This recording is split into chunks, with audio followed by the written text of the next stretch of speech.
I never imagined that the friend I'd trusted since junior high would one day become the man I'd fall for completely. He had been there for so many years, through my messy adolescence, my college panic, my wedding, and even the quiet unraveling of my marriage. Through it all, he was just my best friend, my constant, someone who saw me at my worst and never once turned away. And yet, that night after my divorce papers were signed, the way he looked at me felt entirely, impossibly different. His name was Drew, and I'd known him since we were 13 years old, when we bonded over a fight with 2 kids twice our size and both ended up with black eyes and a week of detention. From that moment on, we were inseparable. School projects, late-night horror movies, countless road trips, weddings, funerals, and 1,000 in-between memories stitched us together like 2 people fated to move in parallel. He'd been the best man at my wedding, the first person I called when my wife and I decided to separate, and the only one who didn't offer empty sympathy or awkward advice when it all finally fell apart. That night, I had no plan. I didn't want to talk about it anymore, didn't want to sit in my echoing apartment alone, drinking the silence like poison. So I texted Drew. I simply wrote, "Wanna hang?" and he replied in seconds, "I'm already on my way." He showed up at my door with 2 six-packs and that same crooked smile he'd always worn when things were heavy and he didn't know how to fix them but would try anyway. We sat on the floor like we used to in our 20s, backs against the couch, feet stretched out, the TV playing something neither of us paid attention to as we drank and talked about everything except what was really going on inside me. Until, eventually, the words just poured out about how I felt like a failure, like I had wasted years chasing the wrong idea of happiness, like I didn't even know who I was anymore without her. And Drew just listened. He didn't interrupt, didn't tell me I was being dramatic, didn't offer solutions. He just nodded slowly, his hand resting close enough to mine that I could feel the warmth radiating from his skin. There was something in his eyes that night, something deeper than concern, something I couldn't name but couldn't look away from. Maybe it had always been there, and I had just never allowed myself to see it. When I finally stopped talking, the silence that followed felt both heavy and strangely electric. I turned to face him, our knees brushing lightly, and for the first time in all the years I'd known him, I felt completely exposed under his gaze. He reached out, his hand resting gently on my shoulder, the kind of touch meant to comfort, but it did something else entirely. It made my heart race. "You've been carrying all this alone for too long," he said softly, his voice rough, like it hurt to say it. I nodded, barely trusting myself to speak, the heat rising in my chest, something I didn't understand but didn't want to stop. "You don't have to pretend with me," he added, his thumb now brushing lightly across my upper arm, a simple gesture that sent a shiver down my spine. And in that moment, I didn't know what we were or what I wanted this to be, but when I leaned into him, resting my head on his chest, letting him hold me close, it didn't feel like confusion. It felt like the beginning of something I had never allowed myself to imagine. We stayed like that on the floor for a long time, the soft hum of the TV filling the quiet, his arm wrapped gently around my shoulder while my head rested against his chest. It wasn't the kind of hug you give a friend in passing or a pat-on-the-back gesture of support. It was something deeper, something full-bodied and firm, like he was trying to hold me together with nothing but his arms and his steady breath. I could hear his heartbeat, slow and calm, while mine fluttered with nerves I didn't fully understand. I don't know exactly when it happened, but at some point, I realized I wasn't just comforted by the way his hand rubbed soft circles along my upper back. I was craving more of it.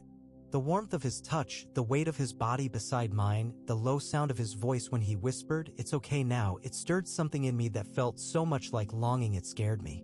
We shifted slightly, enough so we were facing each other again, and in the half-light of the room I could see the quiet intensity in Drew's eyes, an expression I had never noticed before. Maybe it had been there all along, hidden beneath years of inside jokes and casual glances and the safety of friendship, but now it pulsed between us like electricity under the skin. He looked at me differently that night.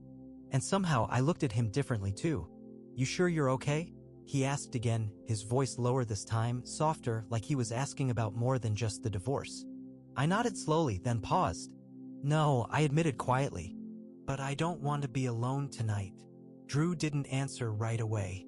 Instead, he reached up and tucked a strand of hair behind my ear. Something so gentle, so deliberate. It made me forget how to breathe. His fingers lingered near my jaw, and the look in his eyes shifted from concern to something that made my stomach flip. It wasn't just affection. It was hunger, curiosity, restraint on the edge of collapse. Neither of us leaned in, not at first. We just watched each other, like we were both silently asking the same impossible question. Then he moved, slowly, cautiously, like he wasn't sure he had permission, but I didn't pull back. I tilted my face just enough for our lips to brush, and the second they did, everything in me lit up at once. His mouth was warm and soft, the kiss hesitant but deep, filled with something fragile and tentative and real. I responded instinctively, my hand reaching up to rest against his chest, feeling the sharp intake of his breath as I kissed him again. This time with less fear, more certainty. It didn't feel wrong, felt overdue. His hands slid along my waist, pulling me gently toward him, until our legs were tangled and our bodies pressed together. The kiss deepening, slow and exploratory. It wasn't rushed. It wasn't careless. It was the kind of kiss you don't forget. The kind that marks the moment your life quietly shifts into something new. When we finally pulled apart, breathless and stunned, I couldn't look away from him. Drew touched his forehead to mine, his fingers still resting lightly at my hip, and whispered, "I don't want to mess this up. Hey, thanks for watching until this point. Please leave a comment if you're enjoying the video. It really helps us grow the channel and reach more people. And hey, thank you very much. Let's get back to story." But I've wanted this longer than I knew how to admit. My throat tightened, emotion choking my voice, but I managed a quiet truth. "Me too," I said. "I just didn't know it until now." And in that shared confession, bare and terrifying and undeniable, something clicked between us. Years of friendship had never brought us this close, and yet now, in a single night, we were standing at the edge of something so much bigger than either of us had planned. We didn't say anything for a long moment after that, just stayed there on the floor, arms wrapped around each other, breathing in sync, hearts pounding in a way that felt both terrifying and beautiful. The kiss had shifted something between us, broken a quiet barrier we had never dared to question until now, and the air between us felt different, heavier, charged with the weight of everything we had hidden beneath years of friendship. Drew reached out again, brushing the side of my face with his fingers, his touch feather-light but lingering, as if memorizing the shape of me. There was something in his eyes now, hunger, yes, but also care, that fierce protectiveness he had always carried for me, now tangled with desire and something deeper, something more tender. When I leaned in again, the kiss came easier, more natural, like we had been moving toward this moment for a long time without knowing it. This time, our bodies pressed closer, his hands sliding down my back, pulling me gently against him. I let my fingers explore the strong lines of his arms, the solid warmth of his chest beneath his shirt, the softness of his neck just below his jaw where I kissed him slowly, tasting the heat of his skin. He gasped softly when my lips lingered there, his fingers tightening around my waist, pulling me into his lap until I could feel every part of him. We moved as if guided by instinct, his shirt slipping off easily, mine following, until our bare chests met and the heat of our skin melted the last of my hesitation. I had never touched another man like this, never allowed myself to think about it, never thought I would want to, but every part of me responded to him, every nerve alive under his hands. He kissed me like he already knew what I needed, his mouth warm and deep, his hands slow and certain as they traced the outline of my spine, my hips, my ribs. Somewhere between the couch and the bedroom, we shed the last of our clothing, not in a rush but in reverence, our touches exploratory and patient, as if discovering something sacred in each other's bodies. He laid me down gently, his lips never leaving mine for long, his hands worshiping every inch of skin they touched, making me feel seen, wanted, and safe in a way I never had before.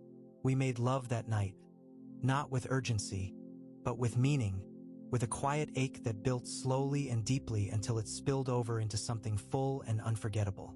It wasn't just sex. It was connection, expression, truth poured into movement and breath, into soft gasps and whispered names, and the firm grip of his hand in mine. When it was over, we stayed tangled in each other's arms, our breathing slowing gradually as the quiet wrapped around us again. Drew's hands stroked my back in slow, calming circles, His lips pressed to my temple as he murmured softly, "I've waited so long to know what this felt like, and it was better than I imagined." I turned to him, eyes wide and aching with emotion, and whispered, "I didn't even know I wanted this until it was you."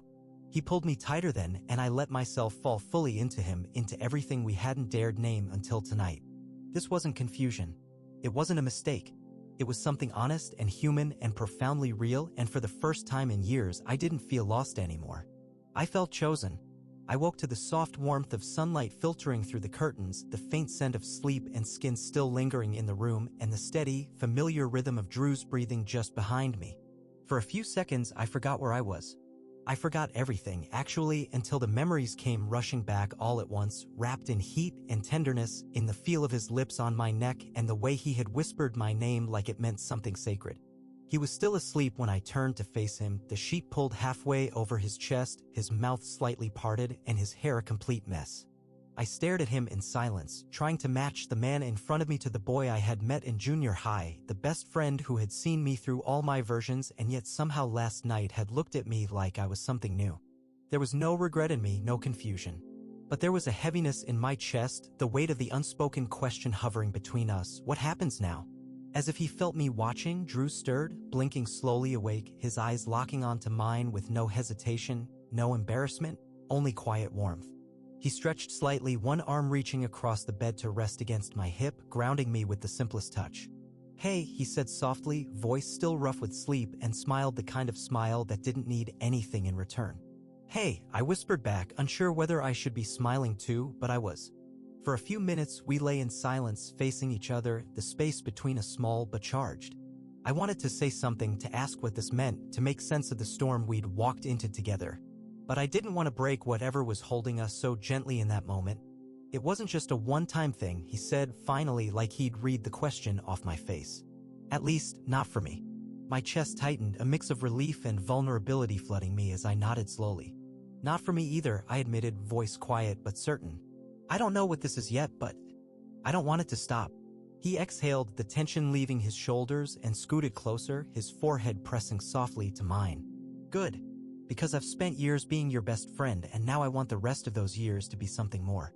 That admission landed deep inside me, echoing through the cracks I hadn't even realized were still open. It was frightening, yes, to look at someone I thought I knew and realize he had been something else to me all along. But it was also freeing to let go of old definitions and trust something that had been growing quietly between us, even if we hadn't seen it before. Later, we made coffee and stood in his kitchen in our boxers, making fun of each other's bed hair, laughing too easily, touching too much, like our bodies hadn't gotten the memo that we were supposed to be unsure. But I wasn't unsure anymore. I saw it in the way he leaned toward me even when he didn't need to. I felt it in how naturally his hand slid along the small of my back when he passed behind me. And I knew it in my gut, in my bones, in the part of me that had been empty for months, now filled with something warm and impossibly right. We weren't just friends who'd made a mistake. We were something that had always been waiting. Telling other people was never something we sat down to plan. It just started happening, little by little, in the quiet, in the natural rhythm of spending time together without hiding. At first, we didn't even think about it. We still did the same things, grabbed late-night burgers at our favorite spot, watched Sunday football with a couple of guys from work, made dumb jokes while shopping for beer and chips like nothing had changed. But everything had changed, and we both knew it. It showed up in the smallest moments, like when Drew leaned in to whisper something in my ear and my smile lingered a little too long. Or when his hand brushed the small of my back as we walked through a crowded bar, not possessive, just grounded, natural. At first, I caught myself checking to see if anyone noticed. But after a while, I didn't care. The first person who asked was my brother during one of our usual backyard hangouts. He'd watch Drew hand me a cold drink, stand beside me a little too closely, then bump shoulders with me when I made a joke. Nothing loud, nothing obvious, but different. When my brother pulled me aside later, he didn't waste time.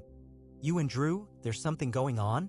I paused, heartbeat sharp in my chest, every instinct from the last 30 years telling me to laugh it off, to downplay, to change the subject. But instead, I took a slow breath and said, "Yeah, there is." He looked at me for a second, silent, then nodded once. "You seem better," he said, and that was it. Drew, for his part, was quiet about everything. He never pushed, never rushed, just met me exactly where I was. When I told him I'd finally updated my relationship status in our friend group chat, one simple sentence that read, "Drew and I are dating, by the way," he just grinned, pulled me in by the collar, and kissed me like we just won something. In many ways, it still felt new, like we were building a house on old foundations using bricks that had been there for years, finally seeing the shape they could take if we let them. There were awkward moments, sure. Moments when I caught myself calling him dude in the middle of something tender, or when he hesitated before reaching for my hand in public. But underneath those moments was trust and the growing ease of sharing something that didn't need to be explained anymore. I started staying over more, at first by accident, then by intention. A drawer in his dresser, my toothbrush in his cup, his sweatshirt on my couch. The pieces of our lives blurred so quickly and so naturally it was hard to remember what we'd been before. Not just friends. Not just lovers. Something permanent, something earned. One night, as we lay in bed, wrapped in soft silence, he shifted slightly and said, "Do you ever wish it had happened sooner?" I thought about that for a moment. All the years we'd spent circling this without even knowing, all the moments we might have missed. But I shook my head. No. I think I needed to lose everything first, to be ready to see you. He smiled, pulled me closer, and kissed the top of my head. And I knew without any doubt that I had found something not just worth keeping, but something that had always been waiting. By the time 6 months had passed, everything that once felt uncertain had settled into something clear, steady, and quietly beautiful. We weren't fumbling anymore, not tripping over the awkwardness of labels or worried glances from people we used to tiptoe around. It wasn't new anymore, but it never stopped feeling good. I had gone from wondering what the hell my life was supposed to be to waking up next to the one person who had always been a part of it, just in a way I never thought to see. We moved in together on a quiet Sunday afternoon, not because we made a big decision or had a dramatic conversation, but because we realized my place was sitting empty and we were already doing everything else side by side. I brought my boxes over one at a time. He cleared out closet space without being asked. It just worked. Every small piece of the life we were building seemed to click into place without effort. Some nights, we cooked together, fighting over how much garlic was too much or who had to do the dishes. Other nights, we ordered takeout, curled up on the couch with our feet tangled under a shared blanket, watching movies we'd already seen 3 times. I learned how he took his coffee, how he left the shower curtain always slightly open, how he hated cold sheets but loved when I put my feet under his in bed. And the sex? It was still passionate, still full of heat and closeness, but now layered with something gentler too, something that came from knowing this wasn't temporary, wasn't fragile. When we touched now, it wasn't about release, it was about knowing we were home. People got used to us quickly. Friends stopped being surprised. Our families adjusted, sometimes slower than we wanted, but in the end, they saw what we had and understood. The question stopped being, how did this happen, and became, why didn't it happen sooner? One evening, after a quiet dinner on the balcony, Drew came out with a blanket wrapped around his shoulders and 2 glasses of wine. He sat beside me, passed me one, and rested his head against mine. "You happy?" he asked, in that low voice that always sounded better at night. I looked at him, watched the way the city lights reflected in his eyes, and nodded. "Yeah, more than I ever thought I could be." He leaned in to kiss me, slow, deep, unhurried, and I let myself sink into it, into him, into everything we had become. Because in the end, I hadn't fallen in love with someone new. I had simply fallen for the person who had always been there, the one who knew every version of me, who had seen me broken, whole, laughing, grieving, and loved me through every single one. After my divorce, I thought I was starting over. But really, I was finally coming home. A year later, I woke up to the smell of pancakes. The window was cracked open, letting in the soft sounds of spring birdsong, distant traffic, someone walking their dog below. I stretched beneath the sheets, feeling the familiar ache of muscles softened by sleep and warmth, and rolled onto my side to find the space beside me empty but still warm. There was a soft clatter from the kitchen and Drew's voice, half humming, half talking to himself, and the sound sent a ripple of happiness through my chest. This had become normal. Waking up next to him. Falling asleep with his hand on my chest.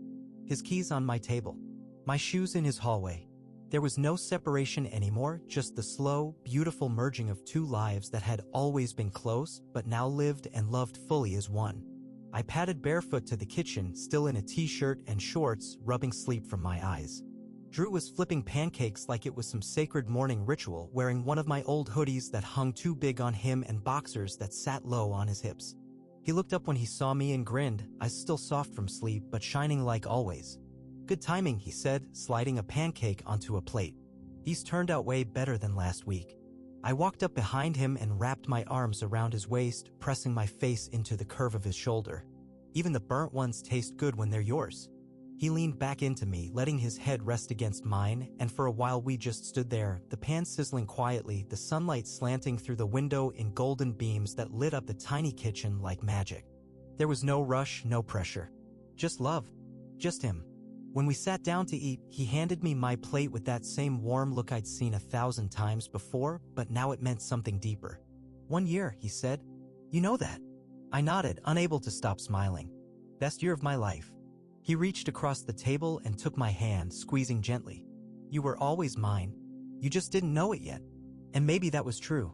Maybe I had needed to lose everything before I could finally see what had been in front of me the whole time. But now I saw it. I saw him. And I wasn't going to let go.